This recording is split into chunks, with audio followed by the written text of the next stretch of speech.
जय माता दी दोस्तों, हिंदू धर्म में जया एकादशी व्रत को बहुत ही महत्वपूर्ण माना जाता है। माघ माह के शुक्ल पक्ष की एकादशी तिथि को जया एकादशी का व्रत रखा जाता है।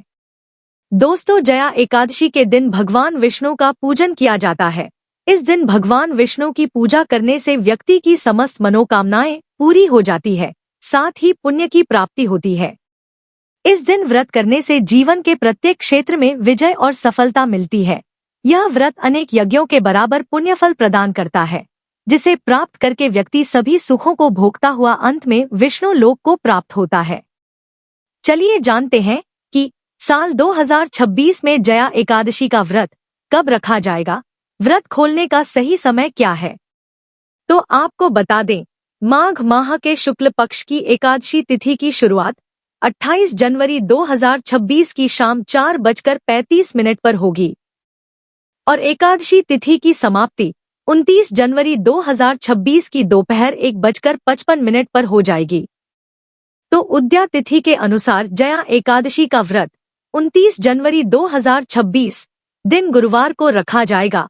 गुरुवार का दिन भगवान विष्णु को समर्पित है, इसलिए इस बार इस एकादशी का महत्व और भी बढ़ गया है। और इस दिन विष्णु पूजा का शुभ मुहूर्त सुबह 7:11 से लेकर सुबह 8:32 तक रहेगा और एकादशी व्रत का पारण 30 जनवरी 2026 को सुबह 7:10 से लेकर सुबह 9:20 के बीच किया जाएगा। पारण के दिन द्वादशी समाप्त होने का समय 30 जनवरी को सुबह 11:09 पर होगा। दोस्तों, इस व्रत के नियम जानना जरूरी है, साथ ही इस दिन क्या नहीं करना है यह भी समझ ले। दोस्तों, जया एकादशी के दिन निर्जल उपवास धारण करने का नियम है।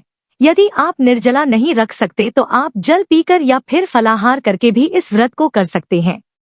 दोस्तों, एकादशी के व्रत के नियमों का पालन दशमी की शाम से ही स्टार्ट कर देना चाहिए। आप दशमी की शाम को सात्विक भोजन ग्रहण करें। इसके बाद इसी दिन से पूर्णतः ब्रह्मचर्य का पालन करें। और जया एकादशी व्रत वाले दिन व्यक्ति को किसी दूसरे के घर में अन्न नहीं खाना चाहिए। जया एकादशी व्रत वाले दिन व्यक्ति को बाल नाखून आदि नहीं काटना चाहिए और तामसिक चीजों से दूरी बनाए रखना चाहिए। जया एकादशी व्रत वाले दिन चावल का सेवन भूलकर भी नहीं करना चाहिए।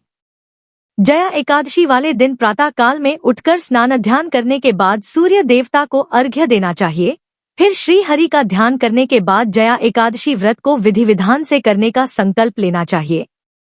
इसके बाद अपने पूजा घर में भगवान विष्णु को चंदन, पुष्प, फल, मिष्ठान, तुलसी दल, पंचामृत आदि अर्पित करें और धूप दीपक जलाकर उनका पूजन करें। इसके बाद जया एकादशी व्रत की कथा कहनी या सुननी चाहिए। कथा सुनने के बाद ओम नमो भगवते वासुदेवाय मंत्र का अधिक से अधिक जप करना चाहिए। पूजा के बाद भगवान की आरती करें, फिर प्रसाद वितरण करें। दोस्तों, इस दिन व्रत रखने के बाद रात को भगवान विष्णु की आराधना करें, साथ ही रात्रि में जागरण करें। दोस्तों, जया एकादशी के व्रत का पारण अगले दिन सुबह यानी द्वादशी को किया जाता है। आप इस दिन सुबह जल्दी उठकर तुलसी जल से स्नान आदि करें और शुभ मुहूर्त में भगवान विष्णु जी का पूजन करें। पूजन करने के बाद किसी ब्राह्मण या गरीब को भोजन आदि कराकर दान दक्षिणा देने के बाद ही अपना व्रत खोलें। आप एकादशी का व्रत तुलसी के पत्ते और गंगाजल को ग्रहण करके कर सकते हैं, या फिर आप भगवान विष्णु पर चढ़े हुए प्रसाद, जो भी आपने भोग लगाया है, फल मेवा मिठाई आदि, उसे खाकर भी आप एकादशी के व्रत का पारण कर सकते हैं। इस दिन तिल का दान करना अत्यधिक फलदायी होता है। आप तिल के लड्डू गरीबों, ब्राह्मणों या जरूरतमंदों को दान करें, इससे शुभ फल की प्राप्ति होती है। तो दोस्तों, यह जानकारी आपको अच्छी लगी तो कमेंट में जय श्री हरि या जय लक्ष्मी नारायण जरूर लिखें। वीडियो थोड़ा भी अच्छा लगा हो तो कृपया वीडियो को लाइक अवश्य करें, शेयर करें और साथ ही साथ हमारे चैनल को सब्सक्राइब करें। धन्यवाद।